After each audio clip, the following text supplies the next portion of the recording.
Falou, para, Luciano, você está espiritualizando demais a coisa. Se você quer ser uma águia, ande com as águias. Se quer ser uma galinha, fique com elas. Como é que Deus fala com você? Eu fiz perguntas que hoje eu tenho vontade de rir. Eu dizia, é sempre a mesma voz? É voz de homem, é voz de mulher? Né? Tipo assim, vê uma voz diferente, como quando você liga para alguém, você já acha que é engano. Nesse caso seria um baita engano. E eu comecei a bombardear ele perguntas e ele só fazia rir. Hoje eu também tenho vontade de rir, me imaginando no lugar dele. E de repente ele olhou para mim e falou, para, Luciano, você está espiritualizando demais a coisa. Ele falou, aliás, esse é o problema da igreja, é mistificar demais aquilo que deveria ser simples. Ele falou, a maneira de Deus falar é simples. Ele falou, o jeito que você está perguntando, você dá a entender que você acredita quando a gente diz, Deus me falou, que a gente está ouvindo uma voz. E era isso que eu imaginava. Cada vez que um homem ou uma mulher, Deus dizia, Deus falou comigo, imaginava uma criatura andando por aí, ouvindo vozes. Ele falou 2 ou 3 vezes na minha vida, no máximo, eu ouvi uma voz. E há momentos, eu fui descobrir isso depois pela experiência, mesmo quando a gente chega ao ponto de ter uma experiência espetacular dessa, de ouvir uma voz, que você tem hora que não consegue entender se ela é externa ou interna, mas ela é clara. Eu também não tive muitas experiências dessa ao longo da minha caminhada. Ele falou, a maior parte do tempo Deus fala comigo de uma forma simples. E eu falei, mas como assim simples? Ele falou, simples. Pensa numa coisa interior. Ele falou, não é, mas parecida com um pensamento, um sentimento. E a hora que ele falou isso, gente, pensa num camarada que ficou frustrado, fui eu. Porque eu tinha fantasiado um negócio tão espetacular, que o camarada estava chutando todos os castelinhos de areia que eu tinha fantasiado a respeito do assunto. Eu lembro que eu olhei para ele e falei, você é tão parecido com o pensamento ou sentimento, o que garante que não é você pensando ou sentindo? Ele olhou para mim e falou, aquela palavra que eu te dei, era eu pensando ou sentindo? Eu falei, não, aquela foi boa pra caramba. Não tinha como ser você pensando ou sentindo. Ele falou, mas o processo é simples.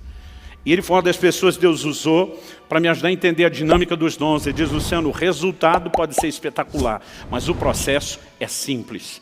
Então ele falou, eu vou tentar te ajudar. Ele olhou para mim e falou assim, você tem certeza da sua salvação? Eu falei, tenho. E foi bem dramático. Ele falou, se você saísse pela porta da igreja hoje, e um caminhão, já manta carregado, te atropelasse na rua, fizesse picadinho de você, para eu me imaginar bem morto mesmo. Ele falou, você tem certeza que está salvo e queria o encontro de Jesus? Eu falei, tenho. Eu falei, como que você tem a certeza? Jesus alguma vez te apareceu pessoalmente para dizer, meu filho, eu mesmo te garanti com o meu sangue, tu está dentro? Eu falei, não. Ele falou, algum anjo te apareceu trazendo uma cópia autenticada do livro da vida, dizendo, o número de protocolo tal, apresenta na entrada que você vai ser colocado para o lado de dentro? Eu falei, também não. Ele falou, você ouviu alguma voz de trombeta anunciando sua salvação? Eu falei, não. Ele falou, pelo menos você viu o céu? Eu falei, também não. Ele falou, você nunca viu Jesus, nem anjo, nem o céu, nunca ouviu nada? Eu falei, não. Ele falou, como é que você sabe que é salvo? E eu respondi com a simplicidade de um garoto. Eu falei, eu sei porque sei porque sei. Se fosse hoje ainda teria dito, como é que eu sei? Não sei, só sei que eu sei, porque eu sabia que eu sabia que eu sabia. Eu só não sabia como é que eu sabia, mas que eu sabia. Não sabia de onde vinha tanta sabeção, sabimento, mas eu sabia muito. Eu falei, eu só sei que eu sei. Ele falou, deixa eu te mostrar o que a Bíblia diz. Ele me apontou para Romanos 8,16, que vem logo depois do 8,14, que fala que os que são guiados pelo Espírito de Deus são filhos de Deus. O 8,16 diz que o Espírito testifica em nosso Espírito. A palavra testificar é sinônimo de testemunhar. A Nova Almeida atualizada traduziu isso, confirma ao nosso Espírito que nós somos filhos de Deus. Como é que o cristão sabe que ele nasceu de novo e que é filho de Deus? Por causa de um testemunho interior do Espírito Santo. Aquilo é uma convicção que a gente tem dentro da gente. Então mesmo que você não teve uma visão espetacular, que você não ouviu uma voz audível extraordinária, você sabe. Eu falei, faz sentido. E eu aprendi naquele dia que essa era a fonte da minha sapiência. A sapiência eu coloquei agora só para dizer para vocês que eu descobri que não tem sabeção nem sabimento. Mas ele diz, essa convicção que você tem, ela procede do Espírito Santo, por isso que ela é forte. Eu falei, agora faz sentido eu saber tanto. Agora ele falou, pensa comigo, se num dos assuntos tão importantes da vida cristã, que é a certeza de salvação, ele decidiu falar com você por meio de um testemunho interior, e não necessariamente por meio de uma voz audível ou de uma visão espetacular. Ele falou, por que você acha que no resto da vida cristã, ele não possa falar da mesma forma e da mesma maneira?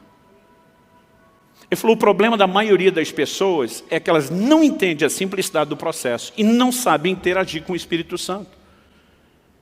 Eu me lembro de uma ocasião que eu estava ensinando sobre a simplicidade do testemunho interior. Eu citei semana passada, vou repetir aqui. Tem gente que diz, ah, pastor, Deus não fala comigo, o Espírito Santo nunca falou comigo.